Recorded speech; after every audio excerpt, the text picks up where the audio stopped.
आप देख रहे हैं यंग बाइट्स। मैं हूं आपके साथ पूजा ठाकुर और आपको बता दूं, जिस तरह से गवर्नमेंट ऑफ इंडिया द्वारा कई सारी स्कीम्स लाई जाती हैं जो आम लोगों तक कभी कभी पहुंचती है और कभी कभी नहीं पहुंच पाती है। और हमने आज से एक मुहिम छेड़ी है कि जितने भी गवर्नमेंट ऑफ इंडिया द्वारा स्कीम्स लाई जाती है जो लोगों तक नहीं पहुंच पाती है, किस तरह से उन्हें अवेयरनेस मिले, किस तरह से वो इस स्कीम तक पहुंचे। और आज हम बात करने जा रहे हैं प्रधानमंत्री श्रम योगी मानधन योजना के बारे में, जिसके लिए हमारे साथ बातचीत के लिए जुड़ चुके हैं डिप्टी डायरेक्टर एम्प्लॉयमेंट मनीषा कोल जी, डॉक्टर मनीषा कोल जी। मैम, आपका बहुत बहुत स्वागत है यंग बाइट्स में। थैंक यू मैम, सबसे पहले आज जिस तरह से हम जानना चाहते हैं मानधन योजना के बारे में, जिस तरह से हम बात कर रहे हैं, क्या कहना चाहेंगे? सबसे पहले लोग किस तरह से इस चीज़ को लेके अवेयर हुए, सबसे पहले इस योजना के बारे में बताइए। जी बिल्कुल। प्रधानमंत्री ने लास्ट ईयर 2018 5 मार्च को ये लॉन्च हुई थी स्कीम, प्रधानमंत्री श्रम योगी मानधन स्कीम, और ये लॉन्च की थी ministry of labour and employment department ने। तो हमारे यहाँ पे जो नोडल एजेंसी है इसकी इम्प्लीमेंटेशन के लिए, that is employment department along with the labour department. तो जिस दिन से ये लॉन्च हुई ऑनवर्ड्स दैट, तो यहाँ पे कोशिश की गई एवरी नुक and corner with in the city and the rural areas सबको इस बारे में बताया जाए स्कीम के। सबसे पहले ये जानो कि ये स्कीम है क्या? बेसिकली स्कीम है, आप जानते हैं कि जितने भी लोग गवर्नमेंट जॉब्स में करते हैं या प्राइवेट सेक्टर में, they have a good handsome income. तो even after retirement they have a sufficient secure future. अब हमारे पास ऐसे लोग हैं जो आपके घर में काम करते होंगे, कोई आपका माली होगा, टेलर, और जो आप कह सकते हैं अनऑर्गेनाइज सेक्टर में है, जिनके पास कोई परमानेंट सोर्स ऑफ इनकम नहीं है, और जो सोर्स ऑफ इनकम ये दैट इज़ वेरी मिनिमल, बहुत कम है। तो बाद के लिए वो क्या बचा है, they don't have a secure future after the age of 60।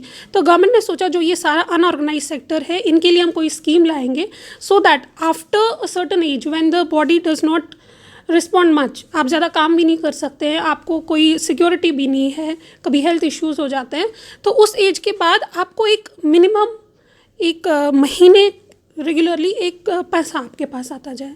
तो उसके लिए ये स्कीम गवर्नमेंट ने लॉन्च की। बेसिकली है अनऑर्गेनाइज सेक्टर में जो काम करते हैं, जिसे हम कामगार लोग कहते हैं, उस सेक्टर के लिए लॉन्च की गई है। इसमें आप देख लीजिए, जैसे कोई प्लम्बर है आपके घर में जो इनकम टैक्स रिटर्न नहीं भरता है, जिसके पास कोई गवर्नमेंट का कोई स्कीम नहीं है, जो पेंशन नहीं लेता है, और प्राइवेट सेक्टर में जो काम कर रहा है और जिसकी इनकम 15,000 से कम है, जिनकी इनकम 15,000 से कम है, कोई गवर्नमेंट जॉब नहीं है, कोई उनका एनपीएस नहीं करता, नेशनल पेंशन स्कीम के अंडर नहीं करता है, कोई पीपीएफ नहीं करता है, वो सारे जितने भी लोग हैं, चाहे सिटीज़ में हैं या रूरल एरियाज़ में हैं, वो इसके लिए एलिजिबल हैं जी। आप स्टार्ट कर सकते हैं इस स्कीम को अपने घर में ही, जो आपके यहाँ पे डोमेस्टिक हेल्पर्स होंगे, तो वहीं से आप हर एक बंदा जो हमारे JNK में, वो ये स्कीम प्रोत्साहित कर सकता है हर एक के लिए जो उनके घर में काम करते हैं। इस फॉर्म को फिल करने के लिए किन किन फॉर्मेलिटी की ज़रूरत पड़ती है? नहीं, बेसिकली फॉर्म तो फिल नहीं करना है, आपने क्या करना है, इसके लिए गवर्नमेंट ने हेल्प डेस्क रखे हैं एक लेबर ऑफिस में और एम्प्लॉयमेंट ऑफिसेज जितने भी हैं थ्रू आउट दी JNK। तो हमारे यहाँ पे भी हेल्प डेस्क है, हमारे ऑफिस में, लेबर ऑफिस में भी, एंड प्लस जो मेन रोल है इसमें दैट इज़ ऑफ CSC, जो आपके नियर बाई खिदमत सेंटर्स होंगे।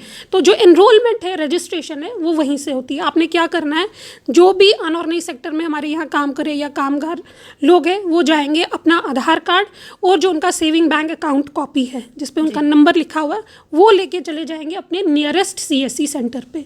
अब नहीं जा सकते, उनको पता नहीं चल रहा है, तो हमारे ऑफिस आ जाएं या लेबर ऑफिस आ जाए, तो वहाँ पे जाके उनका जो एनरोलमेंट का प्रोसेस है वो कंप्लीट हो जाएगा। फाइन। अब इसके अलावा है कि अब स्कीम क्या है, बेसिकली स्कीम है उन लोगों के लिए जो एज ग्रुप है 18 to 40, 18 से 40 साल के जो बीच उस एज ग्रुप में फॉल करते हैं उनके लिए है। तो कितना इसमें? जी तो इसमें क्या है, जो 18 साल का होगा उसका 55 रुपये कटेगा, गवर्नमेंट भी उतना ही डालेगी, and at the end after the age of 60 साल के बाद उनको एक रेगुलर मिनिमम 3,000 पेंशन स्टार्ट हो जाएगी जी। तो जब तक वो 60 साल के होंगे उन्होंने मंथली, इट्स वेरी नॉमिनल, और ये एज वाइज अलग अलग है। मैक्सिमम अमाउंट जो उनको कंट्रीब्यूट करना है वो है जो 40 साल का इस स्कीम को एंटर करता है। जो 25 to 30 ईयर्स का है, उनको कितना करना पड़ेगा? ये टेबल हमारे पास बना हुआ है, we can share it with you. जो स्टार्टिंग है और जो एंड वाली एज है वही मैं आपको बता रही हूँ। मिनिमम जो 18 साल का है इसमें, अच्छा, 40 ईयर्स तक आप कर सकते हैं जी बिल्कुल।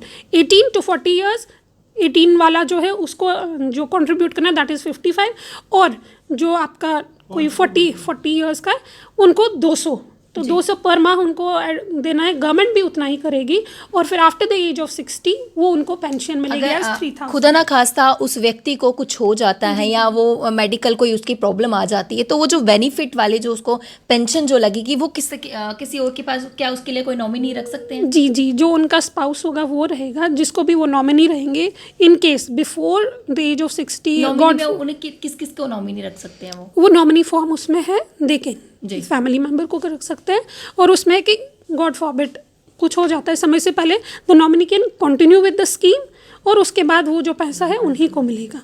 अब मान लीजिए किसी ने कर लिया, किसी की जॉब लग गई, so he can withdraw from the scheme, और जो पैसा उन्होंने भरा हुआ है विदाउट द गवर्नमेंट्स कंट्रीब्यूशन, वो पैसा उनको वापस मिल जाएगा, सिर्फ जो उन्होंने भरा है। जो गवर्नमेंट जो ये पैसा कटेगा ये आपके अकाउंट से ऑटोमेटिकली ऑनलाइन कटेगा? It will B auto debit. तो उसमें जब आप CSC सेंटर के पास जाएंगे, हमारे वहाँ पे जो खिदमत सेंटर्स में ऑपरेटर्स बैठे होंगे, तो वो आपसे उस एनरोलमेंट फॉर्म पे साइन भी करवाएंगे, जिसपे वो एक कंसेंट भी होगी कि ये ऑटो डेबिट के लिए है, वो स्कैन हो जाएगी। And one more thing I need to mention here, जो ये स्कीम है इसमें जो फंड आप कह सकते हैं कंट्रोलर या manager, that is LIC of India, life insurance corporation of India.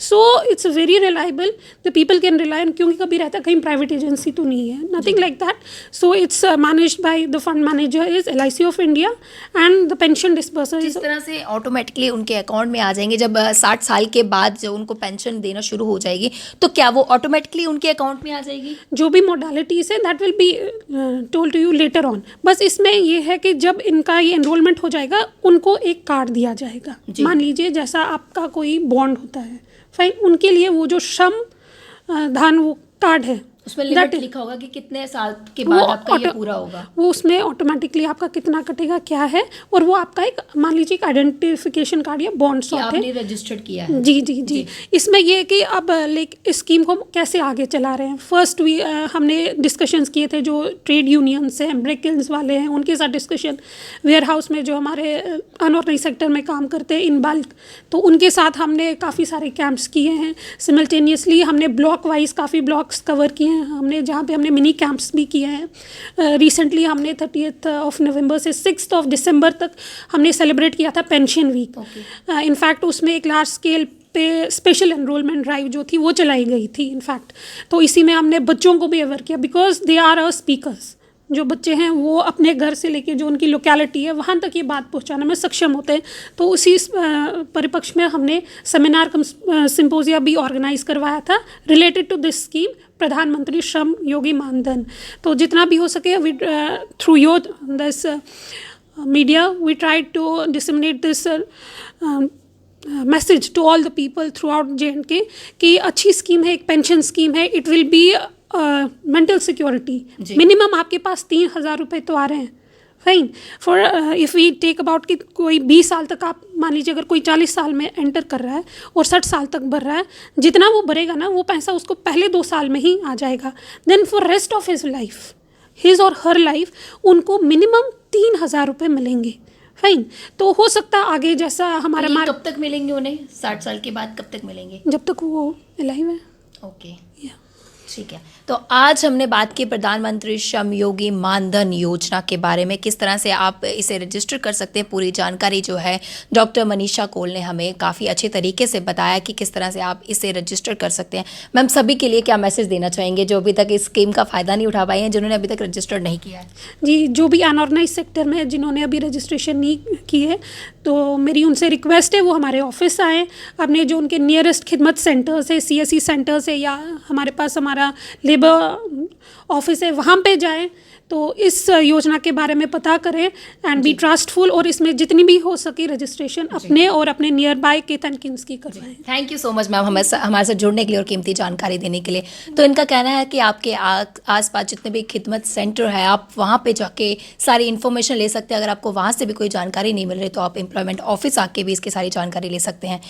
अगली बार मैं आपको फिर कोशिश करूँगी, आप कमेंट बॉक्स में कमेंट ज़रूर कीजिएगा कि आपको इस योजना को सुन के कैसा लगा, और साथ ही साथ अगर आपको किसी और योजना के बारे में भी जानना तो आप कमेंट बॉक्स में कमेंट जरूर कर सकते हैं। हम उसे अगले अपने एपिसोड में लाने की कोशिश करेंगे और स्कीम के बारे में आपको बताने की भी कोशिश करेंगे। अगली अपडेट लेकर फिर मैं हाजिर होंगी, तब तक के लिए आप देखते रहे यंग बाइट्स। वीडियो जर्नलिस्ट अभिषेक बड़ू के साथ मैं पूजा ठाकुर, यंग बाइट्स जम्मू।